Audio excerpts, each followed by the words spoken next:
ট্যাংরা মাছের আমুরচা, এটাই আজকে রান্না করব। আমি প্রথমেই ট্যাংরা মাছগুলোকে সুন্দর করে ভেজে নিয়েছি।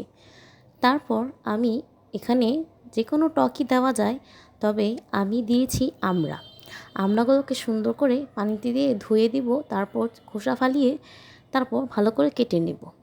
কেটে নেওয়ার পরে আমি একটি আলাদা করে কড়াই নিয়ে নিব, সেটার মধ্যে দিয়ে দেব তেল। তেলটা যখন খুব বেশি গরম হয়ে আসবে তখন দিয়ে দিব আস্ত সরিষা।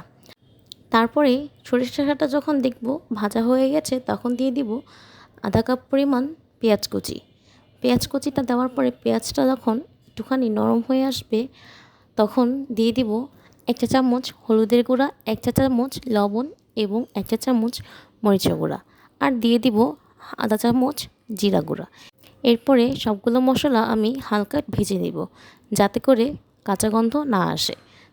তারপর সামান্য পানি দিয়ে মশলাটা ভালো করে কষিয়ে নেব যাতে করে মশলার গন্ধ না আসে। মশলাটা কষানো হয়ে গেলে দিয়ে দিব কেটে রাখা আমড়া। তারপর ভালো করে নেড়েচেড়ে দিয়ে দিব পানি। পানিটা দেওয়ার পরে যখন দেখব পানিটা বলক চলে আসছে তখন দিয়ে দিব ভেজে রাখা মাছ। মাছটা দেওয়ার পরে চুলার হিটটা একটু কমিয়ে দিব আর 10 মিনিটের মতন রান্না করব যাতে আমড়াটা সিদ্ধ হয়ে যায়। যখন দেখব আমড়াটা সিদ্ধ হয়ে আসছে তখনই আমাদের তরকারিটা রান্না করা হয়ে যাবে। তো এভাবে এই ট্যাংরা মাছের আমুরচা রেসিপিটা আপনারা ট্রাই করে দেখবেন, খেতে খুবই ভালো লাগবে। আল্লাহ হাফেজ।